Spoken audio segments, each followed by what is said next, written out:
আসসালামু আলাইকুম। আজকে আমি উপস্থিত হয়েছি নবম শ্রেণীর নতুন কারিকুলাম গণিত সাবজেক্টে ষষ্ঠ অধ্যায় পরিমাপে ত্রিকোণমিতির এই অধ্যায়টা নিয়ে তোমাদের সামনে এখন তা আলোচনা করব। তো এই অধ্যায়ের যতগুলো অঙ্ক আছে অনুশীলনীর প্রত্যেকটা অঙ্কের সমাধান পাইবা এই প্লে লিস্টের মধ্যে। তো আমরা প্রথম অঙ্কটা নিয়ে প্রথম অঙ্কের সমাধান করে দেখাবো তোমাদেরকে এখন। প্রথম অঙ্কটা তোমরা তোমাদের নবম শ্রেণীর বইয়ের নতুন কারিকুলামের ষষ্ঠ অধ্যায়ের পরিমাপে ত্রিকোণমিতি সেই অধ্যায়টা নাও। সেই অধ্যায়টাতে দেখবে অনুশীলনীর প্রথম ম্যাথটা আছে কি cos থিটা ইকুয়াল 3/4 হলে থিটা কোণের অন্যান্য ত্রিকোণমিতিক অনুপাতগুলো নির্ণয় করো। এখন দেখো এখানে ত্রিকোণমিতিক অনুপাতগুলো নির্ণয় করো, অর্থাৎ থিটা কোণের যে অন্যান্য অনুপাত আছে এখানে একটা অনুপাত দিয়ে দিছে, সেই অনুপাতটা কি cos থিটা ইকুয়াল 3/4। তাহলে বাকি অনুপাতগুলো কি কি তোমরা জেনে রাখো। ত্রিকোণমিতির মধ্যে মোট 6টি অনুপাত আছে। কয়টি অনুপাত আছে? 6টি অনুপাত আছে। সেগুলো কি কি? Sine theta, cos theta, cot theta, cosec theta, sec theta, tan theta. দেখো এখানে 6টা অনুপাত আমরা কি করছি? লিখে রাখছি। এখন দেখো আমাদের কাছে কয়টা অনুপাত দেওয়া আছে? একটা অনুপাত দেওয়া আছে।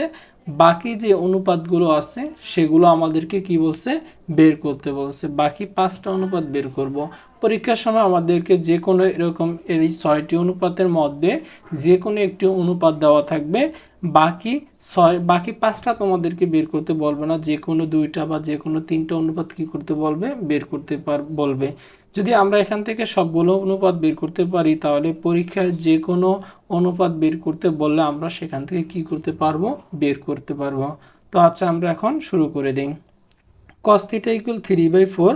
cos থিটা মানে কি? দেখো cos থিটা এখানে লিখে রাখছি। cos থিটার মানে হলো বমি বাই অতিভুজ। তোমরা এই 3টা অনুপাত আমি আশা করি তোমরা শিখে রাখছো, এক একজন এক এক রকমভাবে শিখছো। যেমন আমার ক্ষেত্রে যদি আমি বলি সাইন থিটা মানে কি?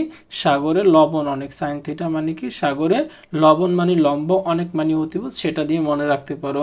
তোমরা তোমাদের মতো করে যেটা সুবিধা সেটা মনে রাখবা। cos থিটা মানে কি?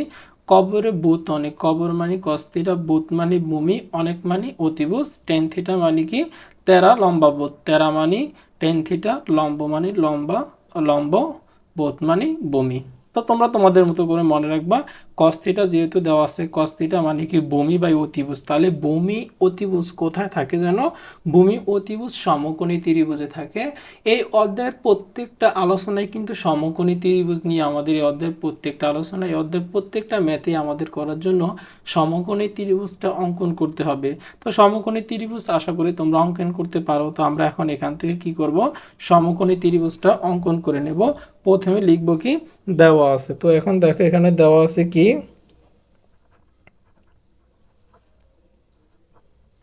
আমাদের এখানে দেওয়া আছে কি? দেওয়া আছে cos থিটা।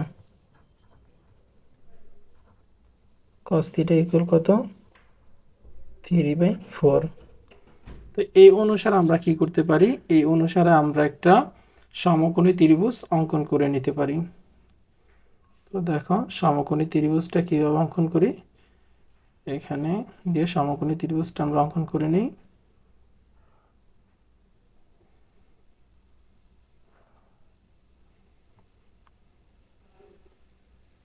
দেখো সমকোণী ত্রিভুজটা অঙ্কন করে নিলাম।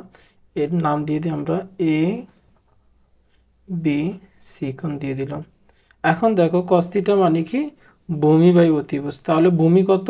উপরেরটা ভূমি, নিচেরটা অতিভুজ। তাহলে ভূমি কত? 3। অতিভুজ কত? 4 দেওয়া আছে। এখন লাগবে কি? লম্ব। এটা কি? ভূমি।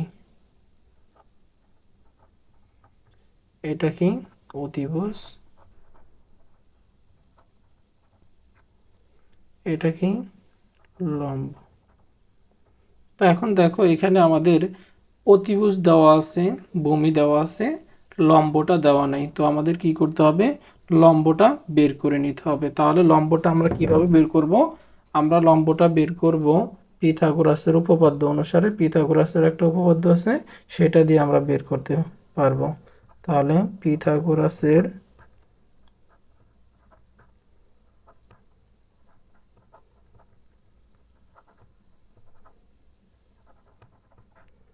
উপপাদ্য অনুসারে। পিথাগোরাসের উপপাদ্যটা কি? অতিভুজ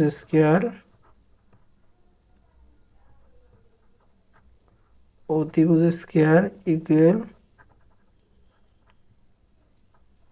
লম্ব স্কয়ার প্লাস ভূমি স্কয়ার। তো দেখো অতিভুজ মানে কি?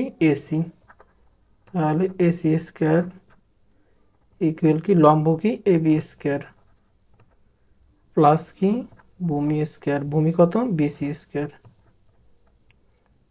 তো এখন দেখো আমাদের লাগবে কার মান? আমাদের লম্বর মান লাগবে। তাহলে আমাদের এই অতিভুজের মানটা লাগবে না, যার মান প্রয়োজন তাকে আমরা টোটাল বাম পাশে নিয়ে আসব। তাহলে দেখো এখানে প্রয়োজন কার মান? এবি স্কয়ারের, এবির মান প্রয়োজন আমাদের। তাহলে টোটালটাকে প্রথমে এই পাশে নিয়ে আসি, সাইড চেঞ্জ করে নেই। AB square plus BC square equal কত? AC square. অর্থাৎ আমরা এই পাশেরটা এই পাশে নিয়ে আসলাম, এই পাশেরটা এই পাশে নিয়ে আসলাম। কেন আনলাম? যার মান প্রয়োজন তাকে বাম পাশে রাখবো, বাকিগুলোকে ডান পাশে কি করব? ট্রান্সফার করে দেব। এখন দেখো আমাদের লাগবে এর মান, বিসির মান তো প্রয়োজন নাই। তাহলে আমরা বিসিটা আছে প্লাস আকারে, এটা করে নেব কি? মাইনাস করে নেব। তাহলে AB square equal AC square minus BC square. তো এখন দেখো এখানে এ বি স্কয়ার ইকুয়াল, এখন দেখো এসি এর মান কত? এসি এর মান 4, 4 এর উপর স্কয়ার মাইনাস বিসি এর মান কত? 3, 3 এর উপর স্কয়ার। তাহলে দেখো 4 উপর স্কয়ার দিলে কত? 16 মাইনাস 9। তো এখন দেখো এখানে আমাদের এ বির মানটা বের করি যদি, তাহলে দেখো এ বি স্কয়ার কত স্কয়ার? A B square. তাহলে এই জন্য এ বি স্কয়ারটা যদি আমরা এখানে একটু, দেখা যাচ্ছে না মনে হয়, আমরা একটু এখানে চলে আসি, একটু এদিকে চলে আসি আমরা। তাহলে দেখো এ বি স্কয়ার ইকুয়াল 4 উপর স্কয়ার দিলে কত? 16 মাইনাস কত? 3 উপর স্কয়ার দিলে 9। তাহলে দেখো 16 থেকে 9 গেলে কত? 16 থেকে 9 গেলে 7। তাহলে দেখো আমাদের লাগবে এ বির মান, আমাদের এ বি স্কয়ারের মান লাগবে না। তাহলে এ বিটা আমরা রেখে স্কয়ারটা এই পাশে কি যাবে? রুট হয়ে যাবে। অর্থাৎ দেখো এ বি এর মান আমাদের কোথায় চলে আসছে? কত আসছে? √7, √7 চলে আসছে আমাদের এ বি এর মানটা, √7 চলে আসছে। তাহলে আমরা এখানে লম্ব, ভূমি, অতিভুজ সবগুলো পেয়ে গেছি।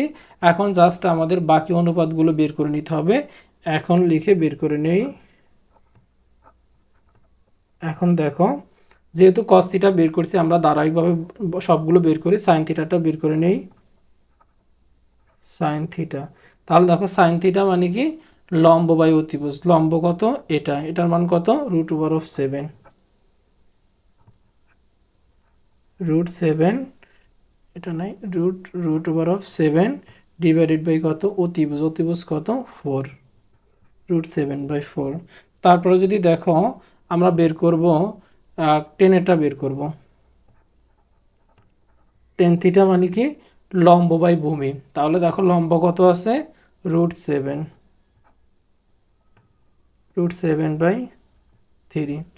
তো এখন দেখো আমরা কি কি বের করলাম? cos থিটা দেওয়া আছে, sin থিটা বের করলাম, টেন থিটা বের করলাম। এই তিনটা বের করা হয়ে গেছে, বাকি আছে তিনটা। সেই তিনটা কি?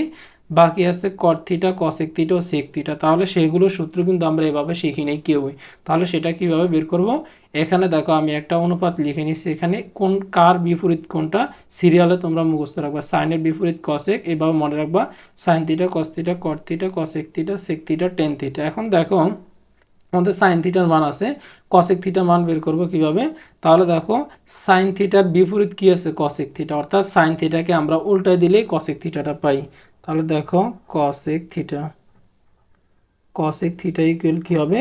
দেখো সাইনের বিপরীত, কসেক কার বিপরীত? সাইনের বিপরীত। তাহলে সাইন থিটা পাইছি কত? √7/4। তাহলে এটাকে উল্টে দিই, উল্টে দিলে কত হবে? 4/√7।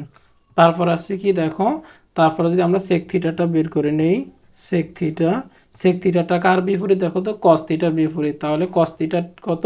3/4। আমরা কি এটা উল্টা দিলে কি হবে? 4/3, 4/3। তারপরে কার মান বের করব? কট থিটাটা বের করব। কট থিটা কার বিপরীত বলো তো? কট থিটা হলো আমাদের টেন থিটার বিপরীত, টেন থিটার মান কত, √7/3, তাহলে এটাকে উল্টা দিলে কত হবে, 3/√7, 3/√7। তাহলে দেখো খুব সহজে আমরা সমাধান করতে পারছি। আশা করি তোমরা বুঝতে পারছো সমাধানটা।